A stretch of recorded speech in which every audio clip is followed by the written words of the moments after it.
Welcome to the Closeness podcast, your new sexual education. Mesdames et messieurs, aujourd'hui, je vais vous apprendre à manger des chattes. Ladies and gentlemen, today I'm going to be teaching you how to eat pussy.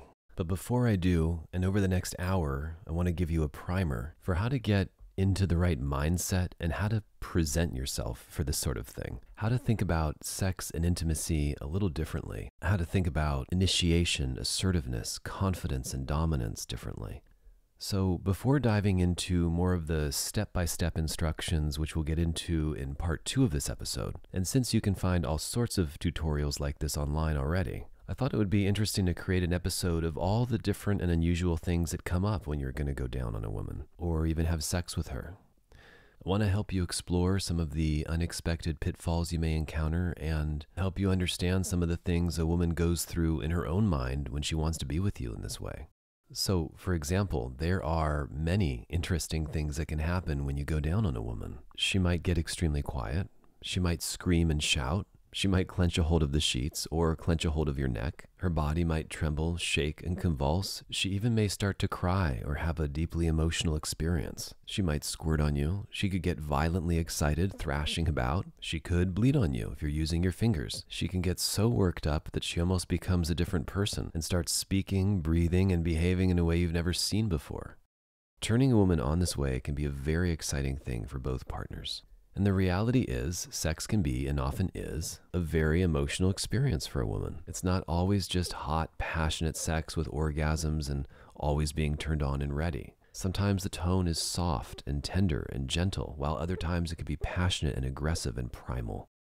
So as we're working through this idea of what it means to go down, I want you to think of giving oral sex to a woman as being one of many tools in your tool belt, not the only one. Not the default one that you do every single time before having sex with her, which, by the way, a lot of married couples do, and some women appreciate this or some women feel like they need it, but a lot of men use going down on a woman as something to get out of the way, to make them come first, so that he can have sex and exclusively enjoy himself the way he wants to. This usually means that sex for her is about taking it, dealing with it, tolerating it, or letting him get his. And frankly, whether you start her off like this or with a toy, but then the sex is all about you, if you're a man, that's a bit of a no-go for me. I'd so much rather see a situation where you go down on your partner because you are actually turned on by it and you enjoy it, or you know that she does. You're not doing it as a favor or as something to get out of the way. Nobody wants to eat oatmeal every day for breakfast, lunch, and dinner. Nobody wants to eat steak every day for breakfast, lunch, and dinner. The same thing over and over and over again, even when it feels good, can get a little monotonous and boring. You'd like to get to the point where sex can become something wonderful for both of you to enjoy. And it is possible to help her come this way as well without just getting her orgasm out of the way. Now, to be clear, many women do love being eaten out, and if it's working in your relationship, if you ask your female partner and she says, yeah, I want you down on me all the time, every time, then great, continue as you were. But rather than using oral sex as a mandatory part of how you start everything off every time, consider using it as a spice or a tool or something you get to later or at a different time of the day, or even as a little appetizer where you then get to come back to have sex later. Okay, concept number 2 is all about checking in. Checking in with your female partner can actually be very, very useful when done correctly.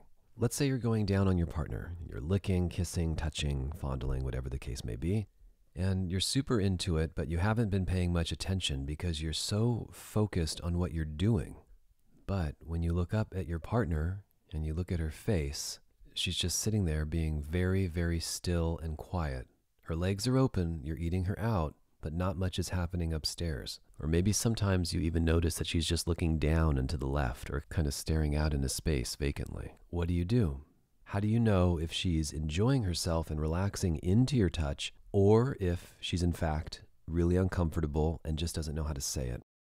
See, some of us emote very easily, and we see it in your face, your body language, the way that you move and talk, and others of us don't show many signs at all. I was recently working with a female client and her husband, and I was teaching him how to read her signs to know if she's sexually aroused or not, or if he could continue or not, because he was constantly faced with not knowing whether it was safe to proceed or not. And when you asked the wife, she would say, yes, I want to do this. I'm open to it. I want to be touched. I'd like to be having more sex. But the way her body responded, there was a disconnect. She didn't show it very well, which means sometimes she just stood there, or sometimes she just sat there, or sometimes she looked off in a different direction. And so this is one of those times where it's important to verbally check in with your partner and see what's going on, even at the risk of ruining a moment, because she's not readable. This isn't likely going to be something that you have to do all the time and continuously, but especially if you're going down for the first time, or you're just getting to know each other, or you're listening to this podcast and you want to start fresh, asking her in a confident way can be very attractive and helpful. And you got to understand that both things can be true, because many partners do not want to break a moment or interrupt a moment, or for someone to always ask, is this okay? Is that all right? Do you like what I'm doing? Many female partners want you to just do it to them, and then they'll let you know if they like it or not. And it can still also be true that you got to check in. You have to make sure she's doing okay once in a while, because so many women can't find their voice. They don't speak up. They don't know how to ask for what they want. They don't know what they want. And so it's not that one default thing fits every situation. You can't just assume that if she wants something or likes something, she'll say it. So what are some ways that you might check in with your partner to see how she's doing without breaking the mood? You doing okay up there? Does this feel good to you, babe? You enjoying yourself? You like this? It's all about using your tone and your energy correctly. Feel how different it would sound if I were to say, is everything okay? Do you like what I'm doing? Is this all right? Doesn't have the same ring as, do you like the way it feels, what I'm doing to you down here? Sweetie, is there something I can do that would help you relax more or get out of your head? Baby, you look a little tense. Are you doing all right? You can tell me if you want me to do something different. A verbal check-in can make all the difference in the world. Other times, words for women can very much break a moment. It can suddenly rush them into their head, make them think, get them upset. So it's really important to find the balance of the appropriately placed check-in, and for most women to not constantly ask nonstop. Sometimes it can be nice to get clear on what she may want before you even get sexual, or even before you're making out. What is she like? What is she hoping for? What are her fantasies around being eaten out? What turns her on? Some things you can say are, do you like when someone goes down on you? Do you like to be eaten out? Are you into oral sex? What turns you on in that department? Do you like for your guy to take the lead? Does it turn you on if he tells you what to do, or takes charge, or takes control in a assertive but loving way? When someone's going down on you, do you like for them to do whatever they want and you'll let them know if it doesn't work for you? Or are you someone who likes a lot of constant check-ins or reassurance or things like that? By the way, even if you're married, most women are going to answer by saying, I don't know. It's usually a dead-end answer that doesn't go anywhere, but I would strongly encourage you to encourage your partner to think about it for a moment. You can even act it out a little bit with clothes on, or invite her to picture it. You can put your mouth down there and start to kiss her thighs, or look up at her, or ask her to look at you. So the beauty of having a conversation beforehand is that it makes it so that things don't have to get weird or awkward in the middle of sex or in the middle of a moment. One of women's least favorite things to have happen during sex. It's also a very common situation while you're down there, or even while you're having sex, for a woman to want you to read her mind. And ladies, we are not anything close to mind readers. Some of us can get really good and really tuned in to what you want, but I can't overemphasize enough how important it is for women to speak up, to find your voice, to tune into what you want. If you don't know, feel into it. Ask, explore, try, test it out. Tell him what to do for a change. Do a little exploring and see if you can give some feedback to your partner. So how do you know then if a woman wants to keep doing more with you, if she wants things to continue? Because it can actually be done without tons of check-ins. The simple tip is to simply be present. Women are the masters of bullshit detection, the masters of discovering when you're not present with them. They know immediately when you tune out, zone out, or go somewhere else, and they want to devour all of your direct attention, and they want to feel disgusted when your attention isn't on them. You know, my cat behaves similar to this. If you stroke her and pet her and look in her eyes and you're with her, oh, she can eat it up all day. The moment you look away and you go unconscious and your hand keeps petting but your mind is somewhere else, that's where the biting and scratching comes in. So I can't begin to tell you how many times I've been in session with a couple in the middle of an interaction or demo and he's doing something to try to turn her on. And I watch the guy zone out for a second or get in his head or start thinking, and she's instantly disgusted, even though she lives in her head herself, even though she has a hard time being present also. So if you're distant or distracted or lost in your own head, if you're thinking about what to do next, if you feel unsure, she feels all of this. Someone can be right next to you, under you, on top of you, inside of you, doing the most intimate of things, and still somehow manage to not be tuned in or present with you at all. Just like we can tell very easily when we're talking to someone in the outside world and they're just not paying attention, even if they're nodding their head and looking right in their eyes, but they're always kind of looking beyond you a little bit to see what else is there. You know when something's off, and the same thing applies sexually with nonverbal body language. If you simply open your eyes and pay attention and look, you should be able to tell if your partner is uncomfortable or not. All right, so now let's move forward into a mindset shift for how you want to approach going down. When it comes to pleasuring a woman, I think the big breakdown in communication, and listen carefully to this one, it happens because men don't need or care about and sometimes even want all of the essential things that women actually need, and I do mean need, in order for them to come, in order for them to feel safe and comfortable with you going down on them. And that's a pretty large claim. So what does that mean in man speak?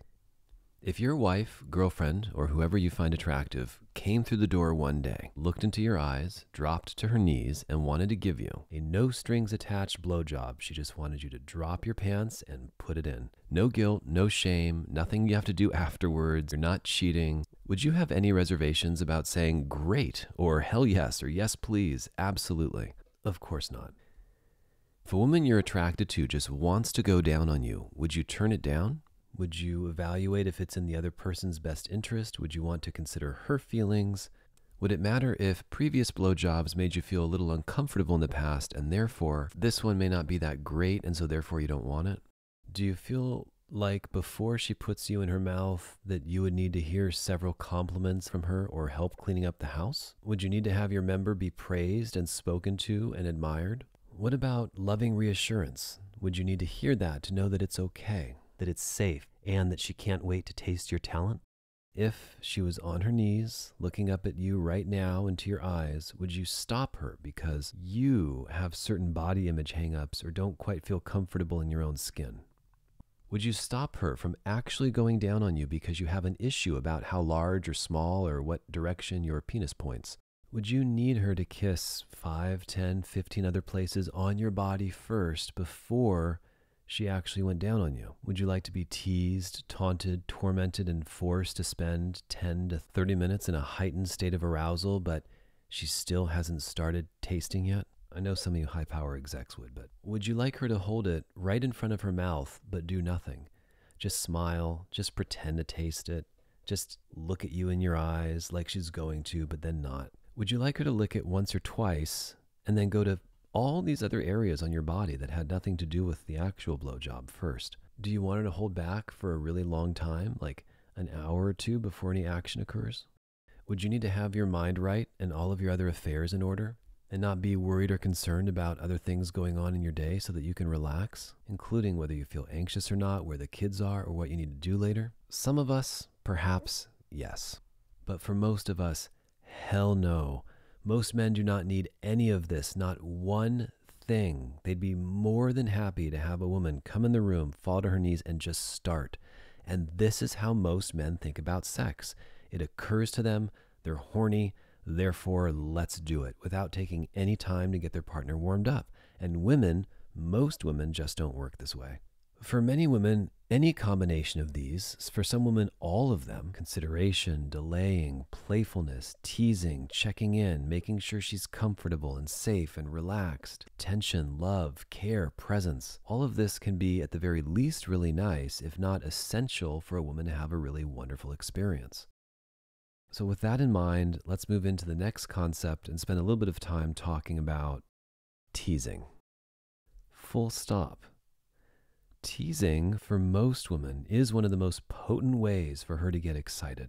Building something up slowly, like building a fire or letting an oven preheat, or slowly increasing the intensity, can be extremely profound. It can be one of the most significant things you can do to turn your woman on, whether you're going to go down on her or have sex with her.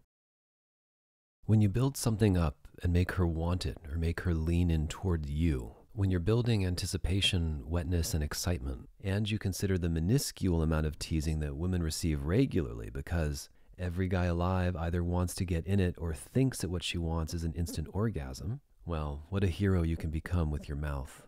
You can actually start to learn how to get your partner wet for you just by being in your presence. And men, just so you can understand this a little bit better, when you have someone giving you everything that you want, which is most women's experience, almost all men want to do anything for almost all women if receiving sex is involved. So imagine you have someone offering something to you nonstop over and over again. At some point, you either start to become more picky or you start to crave something different. You don't want it because it's so easy. And I know it's hard to imagine, but if you were having sex with 3 to 5 women a day, you might begin to feel the same way after a few months or a few years.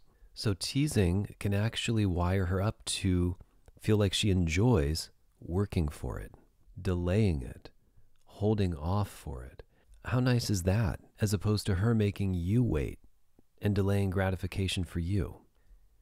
Now, it certainly is true that you can come across a woman who doesn't need or want any of this, especially in the beginning phases of a relationship, or if she's always been super horny and easily aroused. Sometimes women don't want to be teased, they don't like it, they just want you in. Someone who, for example, and in the words of an old lover, could simply go for a really good licking. And I'm sure all of you ladies out there have some girlfriends who have polar opposite tastes than that of what you enjoy. So as we continue to work through these different concepts and ideas, please remember that nothing is one way, one-sided. I can't stand uber generalizations like we're all different and we all like different things. It's not that different, but we like one of a few different things. And it's important to identify what kind of woman you are and what kind of man you are, and if you're able to give your partner the types of things that she craves and desires. What are some things you can do that will help relax your woman and get her in the mood to entice her to be eaten out?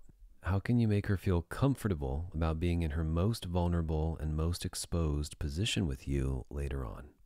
It can look like giving her a lot of attention throughout the day, a lot of your presence, some nice, authentic compliments about the way she looks or what you're inspired to do when you see her, some quality time, leading, decision-making, healthy forms of dominance.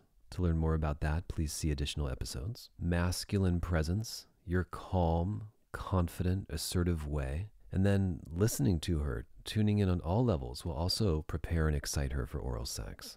Then, for some women, we've got soft caresses or firm massages, nice kisses, coming up behind her or in front of her throughout the day and giving her affection at the right time when she's not on a Zoom call. Most women are going to require a lot more than simply diving down and showing her your prowess with your tongue. Men, to drive the point further, recall when you come and there's that moment where you're way too sensitive, you're overstimulated, you actually need her to slow down or stop or not suck as much. And now imagine during that little moment where you can't handle it and you really don't want anyone touching you there. Imagine that a woman just dove between your legs and went to town with sucking. Isn't that almost a horrifying thought? Not when it's pleasurable, but when you can't take it anymore because it's too much.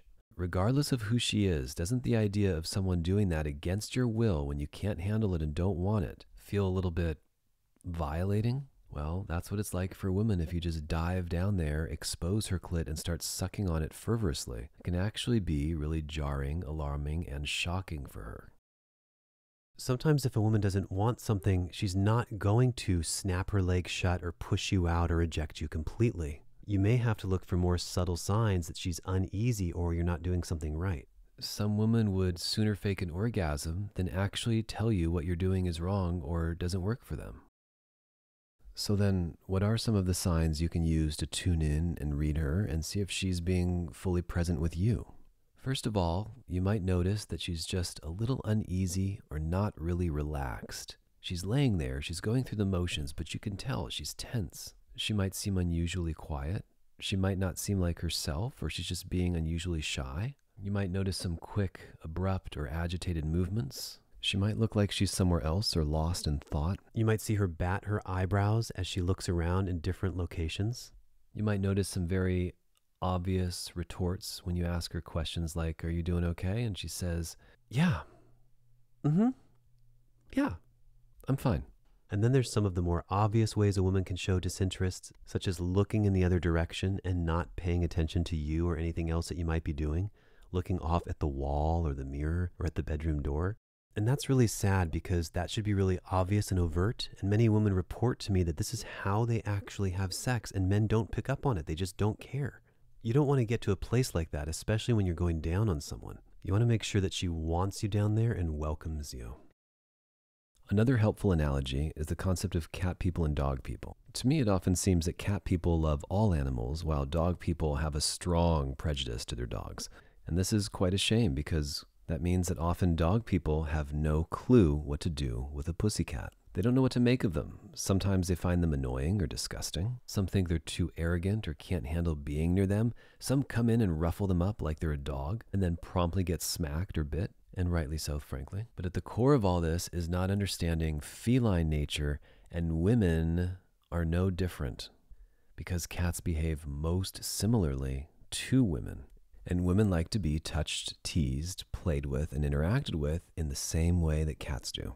Softly, with presence and intention, playfully, calm, centered energy, long, fluid strokes, not roughing up and poking and scratching and making silly faces and sticking your hands in their face and getting in their way and teasing and playing and joking around, not messing up their fur, not flopping their ears around, not grabbing pieces of their fur or body, not roughhousing with them, not demanding that they come, here of course, or telling them to roll over with a derogatory tone.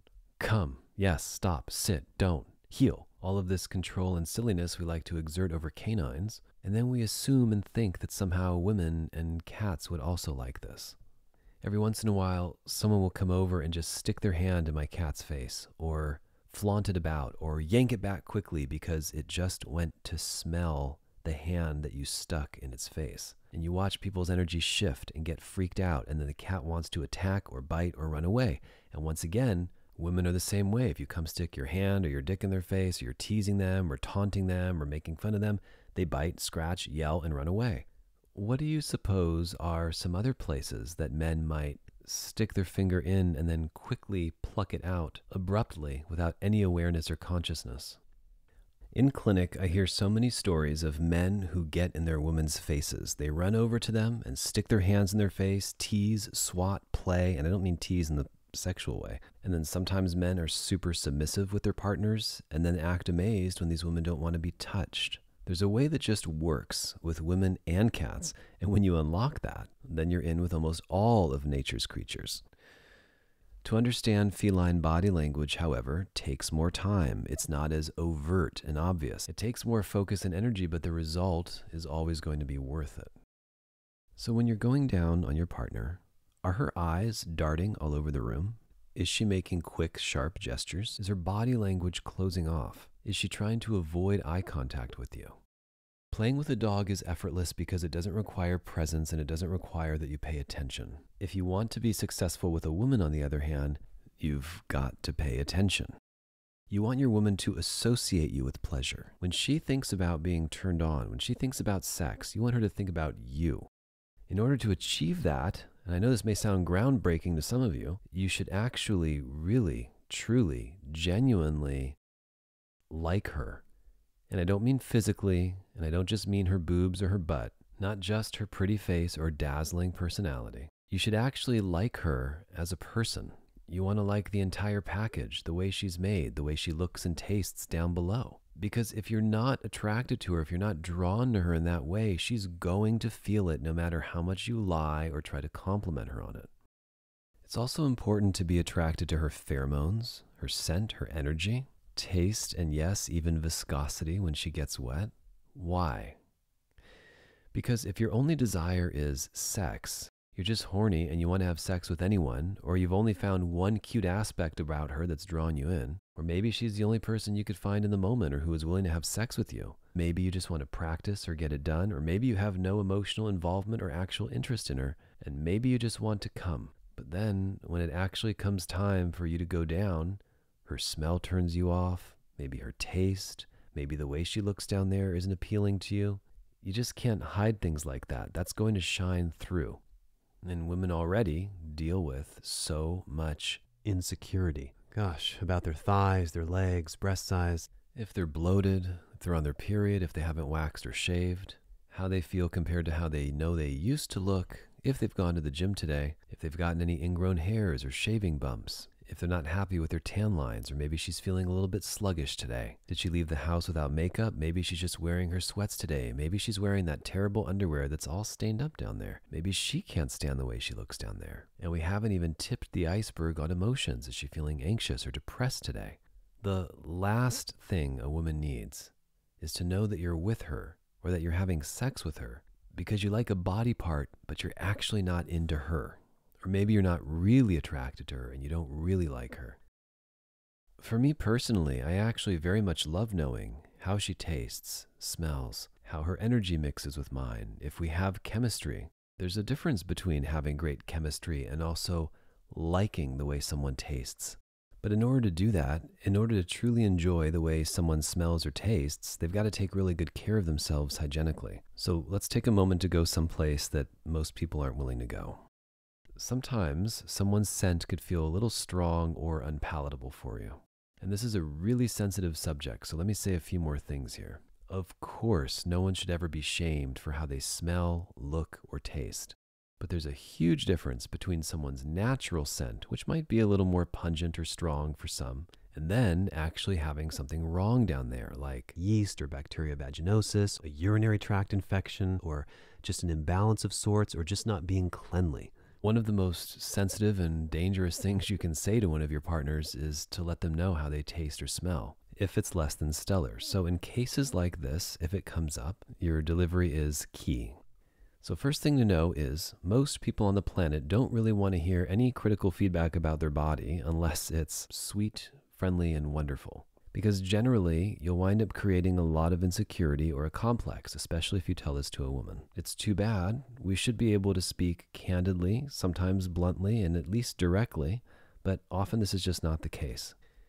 So some women's taste, viscosity, wetness, it could have something about it, especially depending on what time it is of the month, that could be very off-putting to you. It's a very natural thing, and so while I avoid statements like, everyone is just beautiful and perfect the way they are, there are some major differences in smell and taste. I can clearly say, for instance, reflecting back over all of my relationships, 99% of the women who I loved and cared about and was truly attracted to, I loved the way they tasted.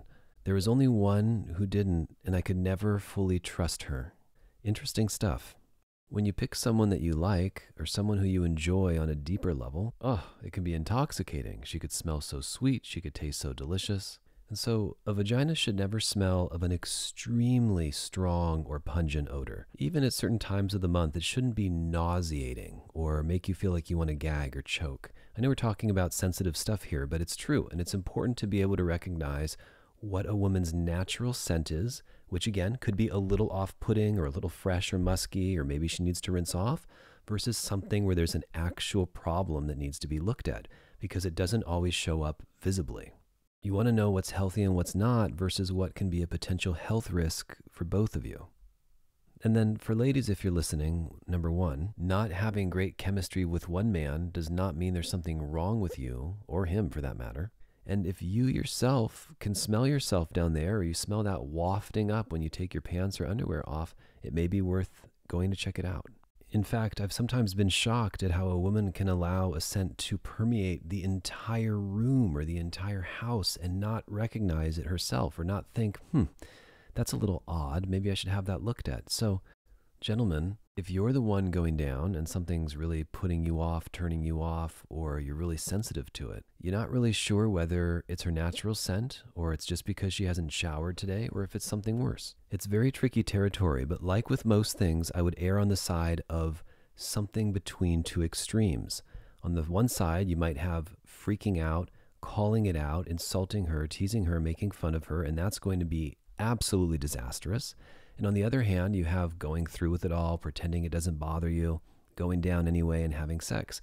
And I say you don't have to do either of these things. Just don't put your mouth there, or your fingers for that matter if you don't want to, or bring the evening to a slow close, or just make out, or have sex only with a condom. There's a lot of talk in our culture today about accepting women's bodies under any and all circumstances, no matter what, which is fine in terms of not judging them or not making fun of them. But we know, for lack of a better phrase, shit happens, and it happens to both men and women. So being able to talk about things like this shouldn't be problematic. And women, if a man is sensitive enough to bring it to your attention, just have it looked at and taken care of. Simple as that. No woman on the planet today thinks that any man's body is a temple of worship, is total perfection, and should never be spoken about in anything other than a favorable light. Women don't even feel that way about their own bodies and other women's bodies. So, come on. My next piece of advice for how to bring something like this up to your partner would be to recognize and identify what kind of woman you're with. Some women, and they'll tell you, would never, ever want you to have this conversation with them at all. It's not something you say, you can't go there, they would freak out, which by the way is not your problem, men. And that's fine, so be it. But if you find yourself in a very caring, loving, mutually supportive relationship, and things are just very easy to talk about with your partner, even if it's someone new, bringing something like this to her attention later on when she's clothed, afterwards, in a non-joking manner, can be really helpful. If you're already down there and you kind of feel like there's no going back now, still there are ways to make her feel comfortable, like kissing around the area or just grazing over her clit or incorporating your fingers while you're kissing in other places. And then finally, even if you're in the middle of going down on her, you could actually make it as though you're teasing her. Again, you can use more fingers instead of your mouth, or you can lick the sides or the edges or her inner thigh. And so the way you handle a sensitive subject like this largely depends on your relationship to this woman. If you're talking about something like a one-night stand, perhaps it's not your place to do anything and maybe it's better left alone. In fact, that's probably true. If you've only slept with someone a couple of times, I'd also say that's a bit tricky. Probably best to leave it alone. But if it's your partner or wife, someone you're dating, and even if you've had sex several times, and they trust you because you're not always teasing them or making fun of them or giving them crap for things, then it can definitely be appropriate to bring it to her attention. Again, usually before or after intimacy or at a totally different time, usually not in the middle of things. Also, a little caveat here, guys who are always, quote, giving her crap about a lot of things, it's very likely that your partner doesn't trust you or the things that you say. If you're always teasing her, always playing grab ass, always playing, always have your hands in her face, always making fun of, and always being sarcastic, maybe you're just joking around all the time or treating her as one of the guys. If you're always being this way, she might trust you in other ways, like to pay the rent or pick up the kids, but she probably isn't going to trust you sexually. Anyhow, if you have a strong relationship with your female partner, you can say things like, hey, the last couple times we've been together, I've noticed you've had a pretty strong scent down there. It seems like something might be a little off. We should go get that checked out together. Wow, what a powerful statement. Now, even though it's very unlikely that you'll be in the office while that's being checked, the gesture is going to mean a lot to her that you're willing to go together. So when you address something like this, it's got to be lovingly, sweetly, kind, in as calm of a manner as you can. Notice I'm not saying anything remotely close to, ugh, that really stinks. You should go have that checked out. You should go have that checked out is so dismissive and so rude. It's definitely good to stay away from phrases like that. You really want to make sure that your reaction is actually a response to what's happening. There's no need for you to have a reaction that crushes someone else's self-esteem. All right, let's turn our attention to how delicious and how wonderful a woman can actually taste down there. She can taste heavenly. She can taste like water, or as I once told a lover named Rose, like rose water. Some women might taste like nothing at all. She might taste slightly, ever so slightly musky, or a gentle extension of her own sweet smell, like of her skin, for instance, her natural perfume. Now, while it might be a little exaggerated to say that someone tastes like peaches or strawberries or nectarines, a great scent and taste can be absolutely intoxicating, even a neutral one. can actually be very pleasant, almost sweet smelling or sweet tasting. And I think that's one of the reasons why so many people do enjoy it, because, it's kind of like nectar. So now that we've discussed all of this personal hygiene stuff as it pertains to her, we should probably do it for the men as well. Now, as you may know, a woman's body needs to do a lot to maintain that perfect pH balance or homeostasis. If you're reaping the rewards of her providing that delicious sweet nectar to you down there, you also need to contribute to its well-being. What are a few things you can do to be respectful of her peach?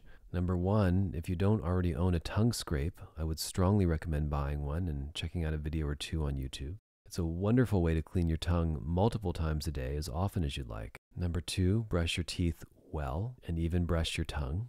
3, wash your hands with warm soapy water. Don't add any extra creams or alcohol or antibacterial cleansers.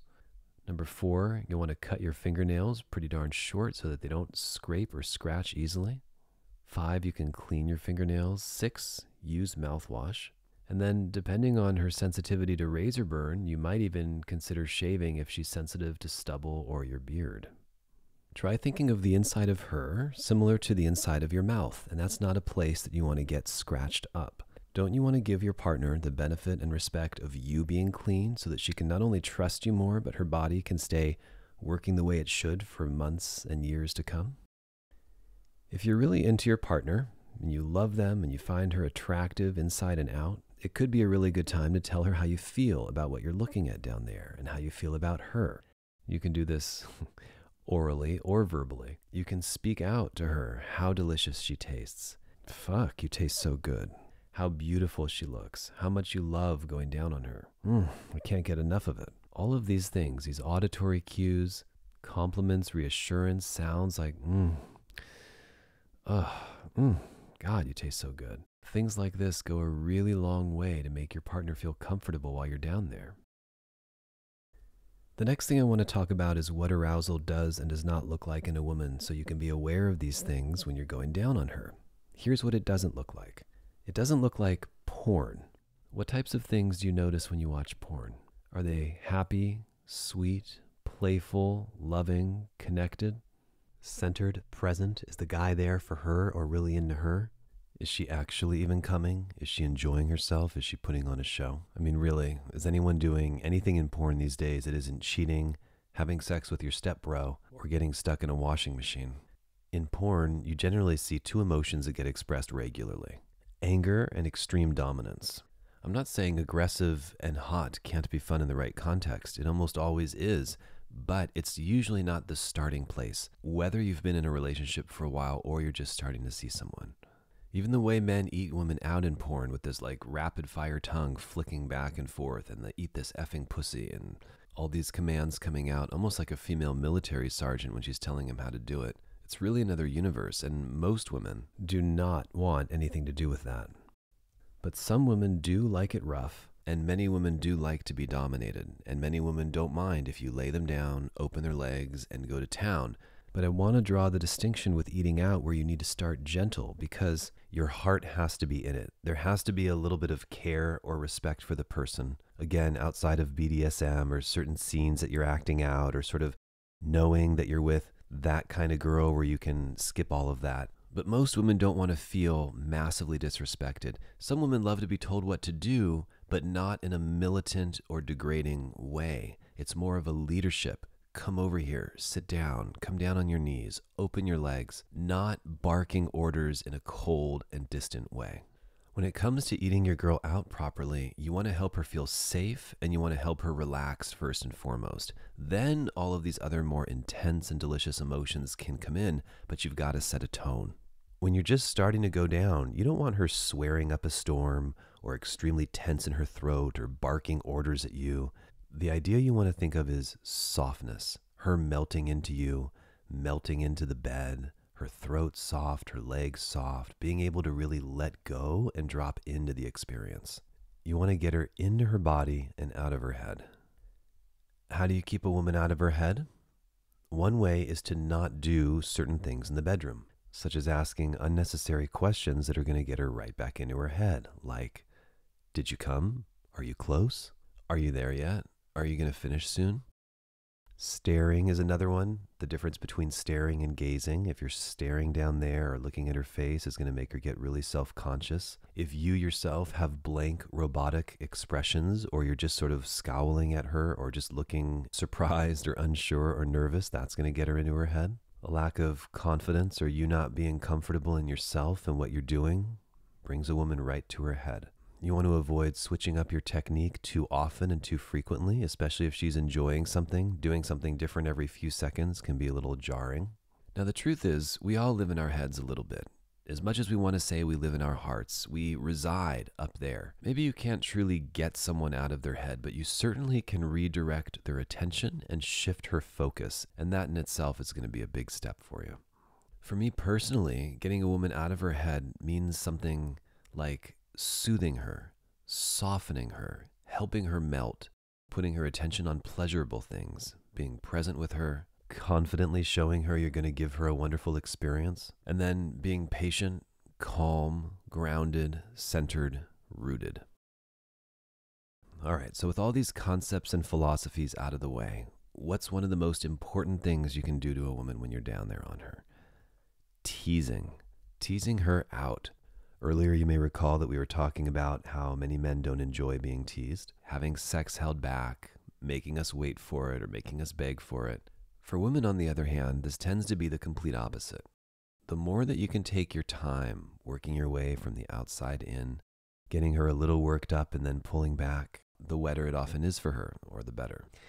And this comes up a lot in my private sessions as well. You don't have to start on the furthermost parts of her body, like down by her calves or feet or the outsides of her thighs, although certainly some full body kisses or licks can always be nice. But caressing someone on their triceps, forearm, or giving some gentle touch to the IT band generally isn't something that people find very exciting. Anything on the outside of the body can often be minimized and sometimes even skipped when it comes to arousal. Now, if you're giving your partner the right kind of touch, which is what they respond to, whether it's fingernails or soft caresses or firm, full strokes or sensual long strokes, anything can feel good. But when you're going for arousal, when you're teasing her, it's not necessarily a tease when you're rubbing her elbows and arms and outsides of her thighs, yeah? So it's the underside of all of our limbs that feels so good when we're touched there. And that's exactly where some of the teasing can start. And then there's all sorts of caveats here too, right? Because some women don't want their stomachs touched. Some women don't want their breasts touched right away because it's too sensitive, or they feel like they want to be warmed up first. Some of them have very sensitive nipples. So then the question becomes, how do you tease if some women don't want to be touched between their legs right away? They don't want their breasts touched right away. Their stomach is sensitive. The outside of their body's out of the question. Where do you start? Well, you've got several tools. You've got your fingertips, your hands, your mouth, your tongue, and then you've got all of the undersides of the insides of her arm, the insides of her thigh, her hips, her waist, her butt, under her butt, even sometimes the backs of her thighs. You can use different objects to tease her or warm her up, like a feather or a flogger. Even, as my friend Sharon taught me when I was 17, the backs of knees can be really sensitive, especially if kissed or licked. Another idea is to give her a little taste of what you'll be doing down below by kissing or sucking on her clean hands or fingertips or between her fingers. Then, of course, you've got the very sensitive area like her neck or her décollage, behind her ear, down her throat, on her upper back, on her traps. And then it's good to know what your partner's forbidden areas are. Some people hate having their feet touched or looked at, believe it or not, or a finger even touching or going near their belly button. Some people have a thing with having their hair touched or face touched, especially if they're wearing makeup. And then, unfortunately, for some women, even ones who are very fit or in shape, some of them don't want their thighs touched or their stomachs touched because it's an insecurity for them and it's reminding them that they believe that they're fat or overweight or unattractive. And for men who are listening, it's not really your job to come to terms with this or to help her get over it. These are real personal body issues. But we can be sensitive to it and aware of it and certainly respect any boundaries. For women listening, consider this. Assuming that you do want to be eaten out and you do want to have an orgasm or two, if you don't want someone to immediately start sucking on your clit because that's too sensitive, and you don't want them reaching between your legs right away because it does take a little time to get you excited, but you also don't want him feeling your breasts or your butt or touching you in those erogenous zones. And then you're also sensitive about having your stomach touched or your thighs touched because that makes you feel uncomfortable. And then the sides of your arms don't really do anything for you, and you've got maybe a weave in your hair, or you got makeup on your face and you don't want someone messing up your hair. And then of course, maybe you want the lights out or you don't want him staring or looking at you. Where, pray tell, would you like to be touched exactly? How would you like things to get started? And how can your partner possibly know this? How can he interact with you? How can he really share closeness or hot sex or some really good eating out with you if you're being a big fussy butt and you got all these different hang-ups that you're aware of that barely allows you to be touched? I'm not going to be the first or last person to talk about self-love, self-acceptance, letting go, working through it, taking a few deep breaths. I know it's not easy and that you can't just say, oh, I'm just not going to be insecure anymore. But there's a big difference between just verbally saying I'm working on it and actually doing something to allow yourself to experience more positive feeling emotions. It's not about looking in the mirror, not liking what you see, but then repeating the fact that you're beautiful 50 times. Imagine you're with a man and he's really into you, kissing you, ravishing you. He can't get enough of you, but you don't feel that way about yourself. Can you tap into the energy, the feeling, the vibe of what he's feeling about you, what he's experiencing, what he's looking at? Because his perspective is usually very different than how you're feeling about yourself physically. If you can truly tune in to what he's feeling about you, my goodness, the self-love can be off the charts. So if you're a woman and you want things to get really hot, if you want to be turned on like an oven rather than like a match or light switch, then there has to be permission for entry, permission to be touched or to move towards these areas on you. And these are things that, frankly, you've got to communicate to your partner if you've got some boundaries. Teasing, by the way, is also not what you've seen in every Hollywood blockbuster for the last 50 years. It's not two people gently closing their eyes at the same time, leaning in for a delicate kiss, a makeout session, then kissing down her chest softly, then past her belly button, and then boom, you're eating her out. That is so unbelievably predictable, and women get bored very easily. The only time you should ever do something like that is if you haven't done it in a really long time, and then, hey, sprinkle it in once in a while. What teasing is really about, though, is keeping her guessing, wondering what's going to happen to her next, turning her on without touching her erogenous zones first, sometimes even with eye contact. Or sometimes you can graze over everything down there gently, as if you're just passing through, as if it was an accidental caress, which actually stimulates her in a big way. Brushing back and forth on her clit with your fingertips that are wet, with your tongue. Even when you're down there, you can continue to tease her clit by being on it, off it, on it again. And then, of course, her clit is covered by a nice little clitoral hood. Even if you're doing some of your best work down there, it's important not to expose that little pearl right away because it's so super sensitive. So you can explore around the edges, the right and left sides, the outer labia and inner labia. You can even put your tongue inside of her. Some women will like that, some won't. A lot of women exclusively enjoy having pressure or pleasure just derived from what you're doing to their clit. And when you are on her clit, you can explore the top, middle, bottom, and even everywhere in between, even though it's so tiny and little, before finally exposing it, playing with it gently, and beginning to suck on it. Teasing can also be wonderful if you're edging her right up to the point of orgasm, getting her built up again and again and again.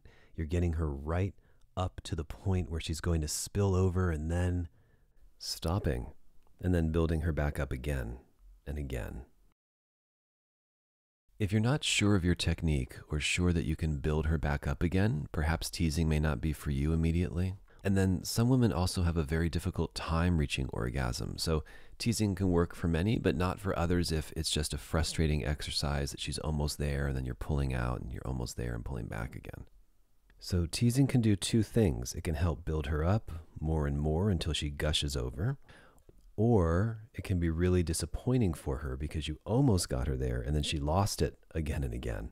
So know your audience. These are the kinds of conversations you're welcome to have before and after sex with her. You really want to figure out who you're with. Let's talk now about coming and orgasming for a few minutes. Old wisdom is that it can take a woman 20, 30, 40, 50 minutes to climax. Maybe once in my life when I was 19 did I find that to be true, but Almost all other times, it's 10 minutes or less, 8 minutes or less. You can even do it in 5, 2, and sometimes even 30 seconds. But trying to get her there as quickly as possible is actually not the point. As far as I'm concerned, it's a nice respite for the guy if she happens to be able to come so quickly. But it doesn't need to be the goal. Trying so hard to get her to come. Just because you can come in 2 minutes doesn't mean she even wants to. I can't begin to tell you how many women I've had sex with who've said, wait, I don't want to come yet. Not telling me not to come yet, telling me that they don't want to come yet. So stop doing what turns them on so much because they want to enjoy the journey. So it's a bit of a funny paradox because on the one hand, do a lot of people have sex to have an orgasm? Sure, but it's also about enjoying the journey, not rushing to the destination. It's hard to describe the difference between being goal-oriented, such as just trying to make her come, versus enjoying the journey while you're still moving the train forward towards orgasm. This is an interesting concept. You're not rushing her, you're not hurrying, you're not trying to get there as soon as possible, but you haven't lost the mindfulness of the destination. Some men get so destination driven, they're so fixated on trying to make her come, which when compared to someone who doesn't care about making her come or compared to someone who isn't attentive to her feelings, it's great. But doing that can really steamroll her. You can become so fixated on her goal that she loses the ability to relax into herself. She becomes forced to focus on it as well and to try to get there, and that takes her out of her comfort zone. Now she feels so much pressure, she might even fake it for you. Why is it important to enjoy the journey and not be so focused on the destination? Because the moment that you reach your goal, in fact, sometimes even the second you reach your goal, well, then you're just there. It's done. It's actually very natural to then just want something else and something else, to set a new goal, to achieve something new. And if it helps, you can even think about the last 5 or 10 things that you bought when you went shopping. No matter how much you've wanted it, once you've got it, it's there, it's done, it's now in your house. And usually in 1 day to 1 week to 1 month, that thing just becomes another item in your closet or another decorative piece. So just be aware of some of the self-talk. I made her come, or look how good I am because I made her come. Are you doing it for yourself or are you doing it for her?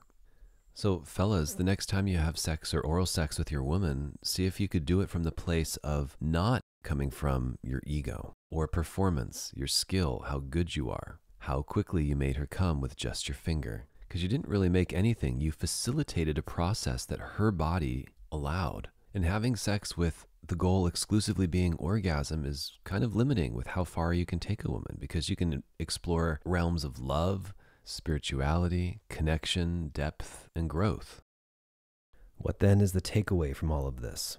Well, as it turns out, when you don't rush a woman, things come a little quicker and things happen faster. Much like everything in life, when you don't push on it, hammer on it, rush it, and you're able to just let go, not only do things unfold, usually in the way that you want them to, but the journey, the path to getting there is usually much more enjoyable. Give your partner oral sex for the pleasure of it. Give it to her for the experience of it, for how beautiful and vulnerable and connected she is, for the woman that she is. Give it to her because you savor her taste and you love to make her feel good. Give it to her like there is nothing in the world that you'd rather be doing more, and watch what happens. For women who know their bodies and can come really easily, you know this. You can just come and come and come and come and come some more. In fact, as I reflect back on partners I've been with, I just cannot believe how some women can almost be insatiable. No limit to the number of orgasms that they can have.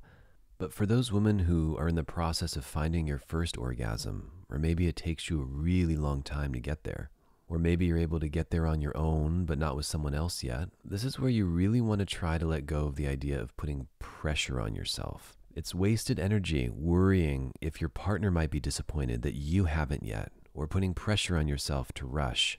And for men listening, the more tuned in you can be to your partner, the better. You never know when you're with a woman if she's going through any shame or trauma, or if she's had traumatic experiences, if some sexual acts shut her down or not. And all of these things just mean that you're going to have to be sensitive, careful, and aware.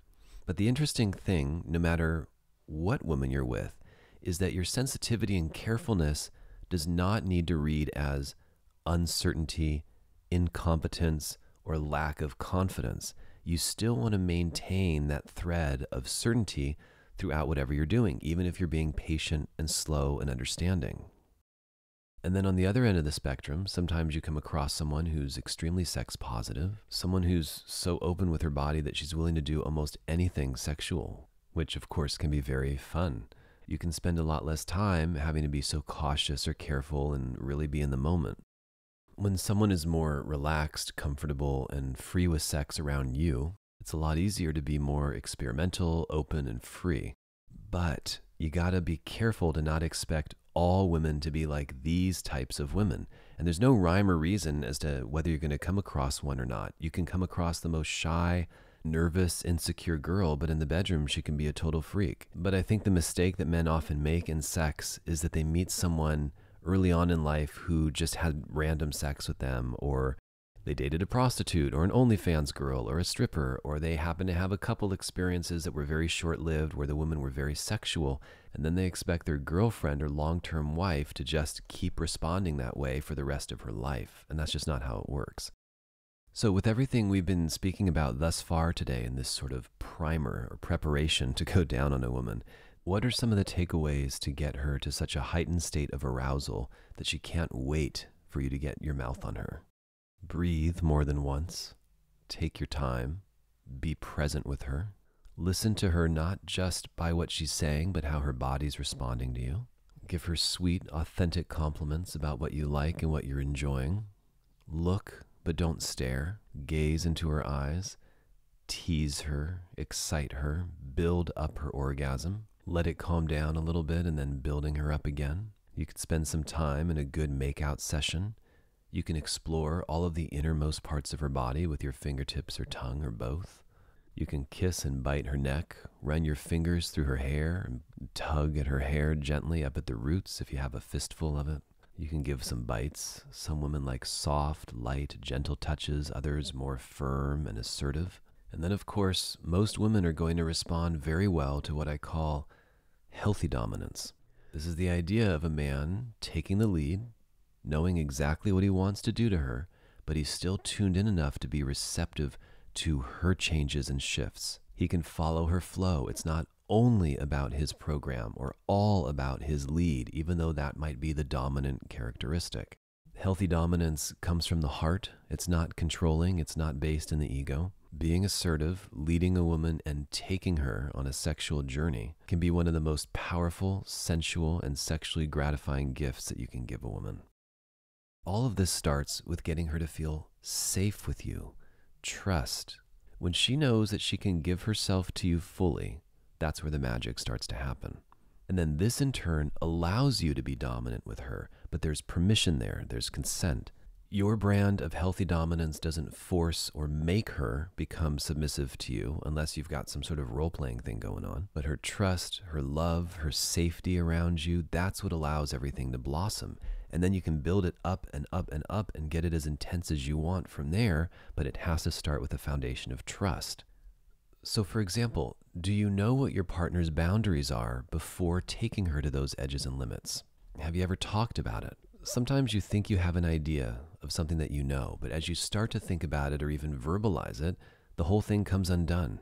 So take a moment before finishing this podcast to pause the audio and ask yourself, what is dominance to you? What is assertiveness and aggression? Are these bad words in your vocabulary? Are these things that you think women don't want? Are they things that you think that you put on to women so that they become subservient to you? Do you have bad experiences with these words from your past? Do you like the way healthy dominance and healthy aggression sounds? If you're a man, what's your vision of an attractive way to be dominant with a woman? If you're a lady listening, how would you like to be dominated? This word has such a strong overtone. Like all triggering words, money, power, sex, God, they could have so many different meanings. And being dominant or being dominated does not have to mean BDSM, black leather, restraints, thigh cuffs, and hog tying. Rather, how would you go about giving your partner a powerful sense of being taken, or ravished, or cherished, or adored? And yes, in some cases, to use certain vernacular, even pounded and railed can be amazing and connected. Try asking your female partner what her version of male dominance or confidence is, what she looks for or fantasizes about. Compare it and contrast it to yours and ask her if she likes your version. You may learn that for some men, they have zero desire to be aggressive or dominant with you. Some men find the word dominance to be very offensive and disturbing, just like some women do. Some men can't stop thinking about it as a mental idea. Ooh, am I being dominant right now or am I being too feminine? Am I being aggressive or am I being submissive? And that's all they think about. So you both may have completely different ideas about what these words mean and what you want to receive from your partner. However these words land, when you're going down on your woman, when you're eating her out, giving her pleasure, continuing to take your time, be present, going a little slow, building her up and teasing and all of the other aforementioned tools in this podcast are really going to help with your mindset as we step into part 2 of how to go down on a woman, which I assure you will be a little more specific on actual things to do. This has been a really comprehensive episode for mindset, the things you want to think about, the way that you want to approach your woman, both sexually and for oral sex. Now let's get into some of the step-by-step granular detail of actually how to do it. Thanks for listening. You can subscribe to us on YouTube by visiting youtube.com/closeness or tuning in everywhere podcasts can be found, including Deezer, Spotify, iHeart, Google, Apple, and anywhere else you can dream of. If you find that you're getting a lot of value from these podcasts and you want to make a donation or contribution, our Venmo is Closeness. Thank you for your time, energy, and presence, and I'll see you in part 2.